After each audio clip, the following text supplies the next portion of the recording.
Are you considering buying a home, but you don't want to stretch your finances too thin? Well, in this video, I'm going to be chatting with my preferred lender, Jess Fischer, and we're going to be sharing with you how to purchase a home in a financially conscious way without overextending yourself. And you're going to want to stick around until the end because we share a home lending tip that you might not have considered. If this is your first time to the channel, welcome. This channel is all about living in the SALIDA, Colorado area and the real estate market here. So if that interests you, please be sure and subscribe to the channel and hit the bell for notifications so you're the first to know when new informative videos become available. My name is Monica McCarthy and I'm a realtor specializing in the SALIDA, Colorado area. And I get calls all the time from people just like you looking to move here. So whether you're thinking of moving here in a few weeks or a few months, please reach out to me and schedule a time to chat. I'd be happy to help you make a smooth transition to the SALIDA, Colorado area. Okay, let me first introduce to you Jess Fischer. He is a mortgage broker that is licensed in all of Colorado. And so today we're going to be talking about how to not overextend yourself as a home buyer. You know, for many people, buying a home is the largest purchase they will ever make. And so you want to be really thoughtful in how you do that. And so a lot of people, they think, oh, I just need to find out, do I qualify to buy a home at this amount? Great. And they don't really think beyond that. But we're going to break down a little bit as to more ways to think about that. And the first thing I want to talk to you about is when somebody calls you to get pre-qualified for a loan, you talk about debt to income ratio, right? Yeah. So let's break down debt to income ratio so people can kind of understand, you know, what that means. So when you're looking to buy a home, you know, considering that from the very beginning. Yeah, debt to income ratio is basically, you know, in a nutshell, is the gross income that's coming in per month. Okay. And the debt side is what's being reported on the credit report. So this isn't talking about your cable bill or your internet bill or your car insurance. It's stuff that gets reported. So generally speaking, looking at credit cards, school loans, even if they're deferred, there's still a calculation that goes with that. Okay. Then we're looking at car loans, payday loans, those kind of things. It's typically what pops up on credit reports. Okay. And so it's the ratio of the income to the debt. Okay. And when we're looking at that, generally speaking, can go into the 40% debt to income ratio as far as the cost of the home, including the debts that somebody has. Okay. So when we are looking at debt to income ratio, we're also kind of running numbers and we're making some assumptions, right? Because they haven't locked in their rate yet. So it's kind of, what are the rates happening right now? How much does the home cost? What's that mortgage going to be? And then also property taxes, homeowners insurance, and HOA, in addition to credit card debt, school loans, etc. And it's not how much a person is paying on their debt. It's whatever the minimum requirement is per month. Oh, okay. So, you know, you have $2,000 in credit card debt and you pay $250 a month to it. Well, but the minimum payment's $30. Then they're just looking at the $30. Okay. Okay. So that's debt to income ratio, and it's extremely important. It depends also, the debt to income ratio limits depend on what loan program. So conventional loans, usually no higher than low mid 40s. That's being very general. Government loans can go even higher, but as we'll talk about here in a little bit, do you really want to go higher? Sure. You know, what is the being financially responsible? Just because the lender's willing to lend you the money doesn't necessarily mean that it makes sense for you and your family to take it. Absolutely. Yeah. Because one of the things, I guess, to kind of transition into that, one of the things you think about is, okay, so you have this idea of your debt to income ratio, but what is your lifestyle? So let's talk a little bit about, you know, when somebody's looking to buy a house, it's not just what's my mortgage payment gonna be? Can I afford that? But like, what else should people consider when they're looking at budgeting, actually paying for this house once they buy it? Yeah, I mean, you know, mortgage typically for most people is their largest payment each month, and that can definitely change what you're able to do. You know, it may make you second guess taking that trip or that vacation. It may actually become not possible. Yeah. So typically what I say is you look at the cost of what the mortgage is going to be. Okay. And then, you know, don't forget the other stuff. Like if you want internet in the house and cable and trash, you know, all the things. Yeah. Cost of home ownership. Cost of home ownership. Yeah. Because there's a whole additional cost to that. Right? Yeah. So like, look, when you're looking at houses, the utilities of the house can be different based on, or the pricing can be different based on the house. In SALIDA, for example, we have homes that are on well, which is only a few $100s a year to do that. But if you're on city water, you know, finding out what the water bill is, for example. So just, you know, overall cost of owning that house house specifically, or if there's HOA fees, that sort of thing, right? Yeah, so you're looking at your overall income. You have your gross income, and then you have your net income. Okay. So that's your actual take-home pay. Yeah. The lender's only going to calculate based on gross income. Oh, okay. But as far as real practical, we only take home so much after we pay our taxes. Totally. And so then we subtract out our credit card payments, our car loan payments,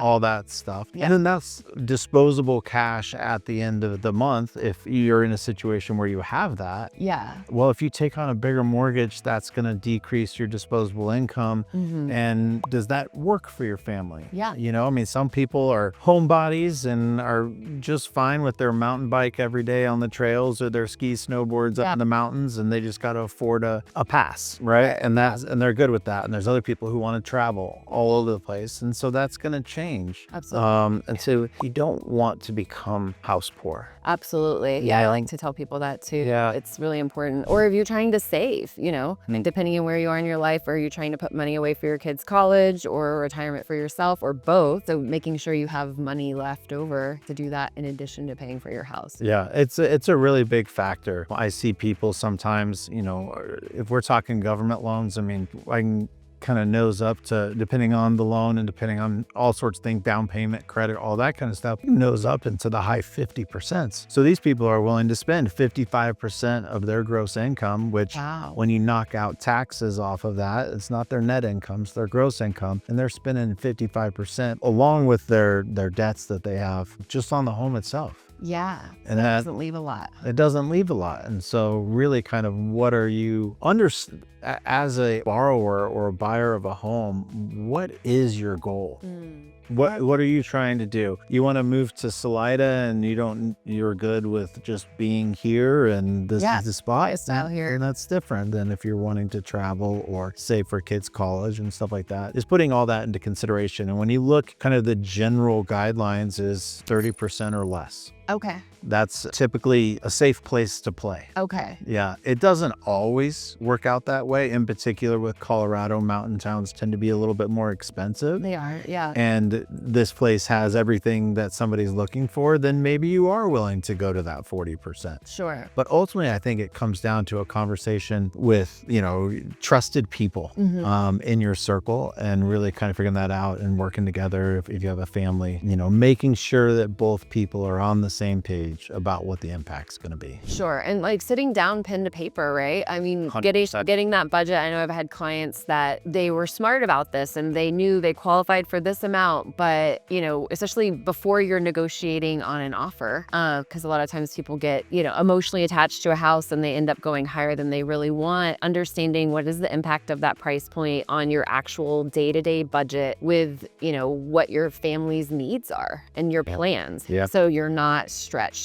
too much. So keeping that in mind. So, you know, we talk about this in like the stock market and investing as well too, is come up with your plan when you're in a state of mind or in an environment where you're thinking logically and rationally. You're, you know, at home at the kitchen table with your spouse or whoever, and you're coming up with the budget. Once you get that number, don't change it just because you saw the house that you want. You know, stick with the plan. There's a reason why you came up with that number. And if there's, for some reason, maybe you're a single individual or whatever, is finding trusted people to be able to have that conversation with, and then just really stick to the plan. That's really important. Yeah, absolutely. So that kind of, you know, and our big takeaway here is, you know, working with a trusted financial person. So like a mortgage broker, for example, who'd be able to talk to you about your actual goals. So talk a little bit more about how somebody can, you know, keep that in mind. Yeah. So, you know, when we're talking, there's a bunch of different places one can go to get lending. Okay. Right? It's the bank. It's directly to the lender itself. There's loan originators or mortgage brokers. And not all of them have your best interest in mind. Some of it's more kind of a one-size-fits-all shop.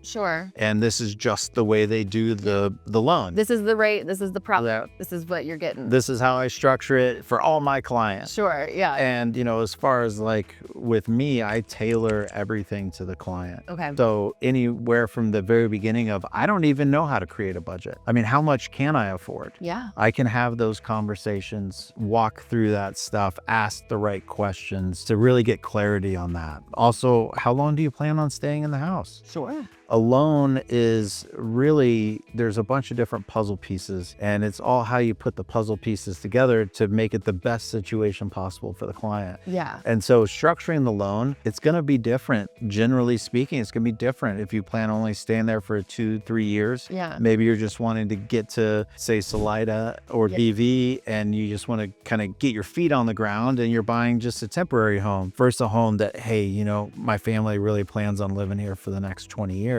Those are two completely different, you know, and so the rate may be a little bit different, where fees in the loan, fees out of the loan, pay some up front. There's a bunch of different things that can be worked. So at the end of the day is finding a trusted partner. I think most people will just call and are shopping rate. Yeah. Rate is such a small piece. Yeah. Such a small piece of the puzzle. It's an important piece of the puzzle. Absolutely. But it is a small piece of the puzzle. In particular, like we've done some other videos on, you know, kind of our predictions or what we foresee over the next quarter. Yeah. If rates are going down, maybe actually taking a little bit higher rate to get lender credit to cover closing costs.